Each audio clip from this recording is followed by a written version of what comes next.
정신은 없는데 재미는 있어요. 돈이 들어오니까요.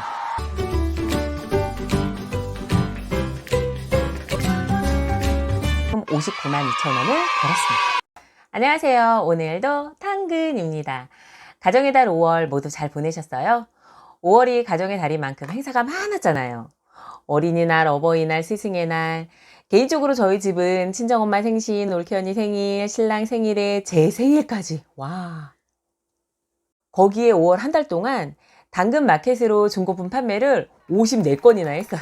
생각보다 수입이 많아서 재미있고 또 조금은 정신없이 그렇게 5월을 보냈습니다. 아이 2명을 어린이집이나 유치원에 보내지 않고 온종일 제가 혼자 케어하면서 중간중간 당근 마켓으로 중고품 판매를 하다 보니까 하루에 한두 건 정도는 괜찮은데 3-4건 정도가 되면 그날 하루는 정말 정신이 없어요. 정신은 없는데 재미는 있어요. 돈이 들어오니까요. 중고품 판매 54건 중에 무료 나눔이 7건이 있었는데 그 중에 오토바이크도 나눔을 했어요. 나 이제 오토바이 빨빨 다른 친구 줄 거예요. 싫어요. 맙소사. 이제 줘야 해. 싫어요. 지우야 이제 빠이빠이 해. 응, 바이바이. 오토바이 빠이빠이.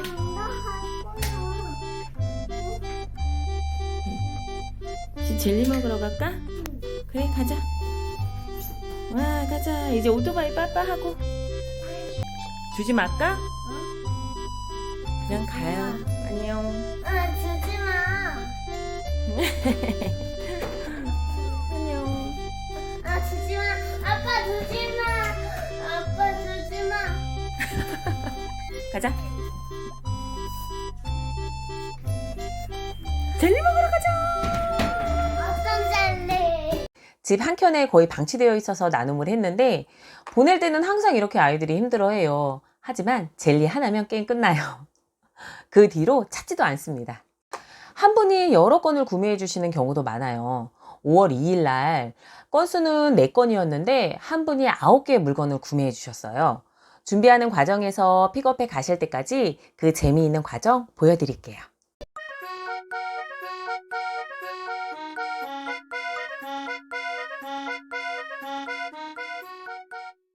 처음에 전집을 구매하시겠다고 의사를 밝히셨어요.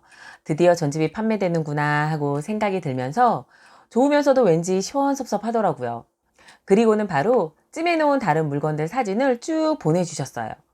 구매자분께서 말씀하시길 사진을 깔끔하게 잘 찍어서 구매욕이 생긴다고 하시더라고요. 판매 상품에 정성을 들인 보람이 있구나 하고 생각했어요. 구매자분과 문자를 나눌 때 저는 상대방 대화에 공감을 많이 해드려요. 그럼 빨리 가까워지기도 하고 또 속마음을 말씀해 주시는 분들도 계세요. 한참을 판매와는 별개로 대화를 나누다 보면 속이 후련하다는 듯 감사 인사를 받기도 합니다. 이럴 때는 중고품 판매도 판매지만 제 마음도 따뜻해지고 다른 누군가에게 작은 도움을 드린 것 같아 괜시리 뿌듯하기도 해요. 제 당근 상점에서 여러 가지 많이 구매를 해주셨는데 서비스로 뭘 해드리면 좋을까 고민하다가 이 몬테소리 교구가 생각이 났어요. 예전부터 나눔을 할 생각이었는데 나눔하려고 정리하기 시작하면 작은 아이가 가지고 놀기를 몇 번을 반복해서 나눔할 기회를 놓치곤 했어요. 이렇게 세트로 된 교구는 무료 나눔으로 당근마켓에 올리면 몇 분도 채 안 돼서 나눔받길 원하시는 분들의 채팅이 막 쏟아져 들어와요. 이왕 나눔 드리는데 제 물건 많이 구매하시는 분께 드리면 구매하시는 분은 나눔 받으셔서 좋고 저도 기분 좋게 드려서 좋고 함께 드려도 될지 여쭤봤는데 너무 좋아하셔서 다행이라고 생각했어요. 구매 요청하신 9건의 물건들을 나열해 봤어요. 이렇게 애플비 전집과 나머지 물건들을 빠진 물건 없이 잘 챙겨드려야 하니까 하나하나씩 잘 확인하고 세척이 필요한 것들은 한 번씩 씻고 나름 꼼꼼하게 포장했어요. 그 중에서도 모자는 이렇게 포장을 했습니다.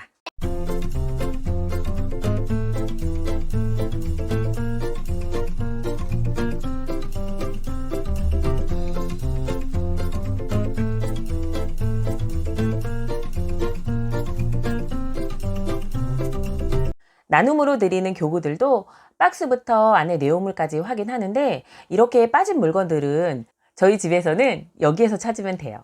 아이들 방 한켠에 잡동사니들을 넣어주는 바구니를 준비해뒀어요. 이건 뭐지? 하고 알 수 없는 구성품이나 바로 정리하기 귀찮은 것들은 여기에 넣어두면 나중에 찾을 때 편해요.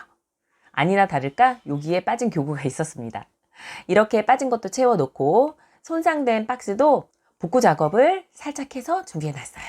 마지막으로 소소한 선물과 감사 메시지를 준비했어요. 많이 구매해 주시는 만큼 선물도 사이즈업 했어요.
집에 가세요. 고맙습니다. 애기 예쁘게 키우세요.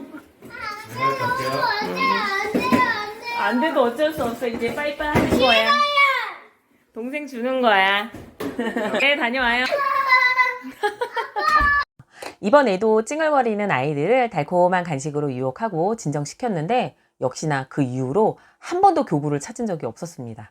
연령대에 맞지 않는 장난감이나 교구들을 아이들이 가끔 가지고 노니까, 그리고 좋아하는 장난감이나 교구니까 치우지 못하시는 엄마들 많이 계실 텐데요. 저도 그랬어요.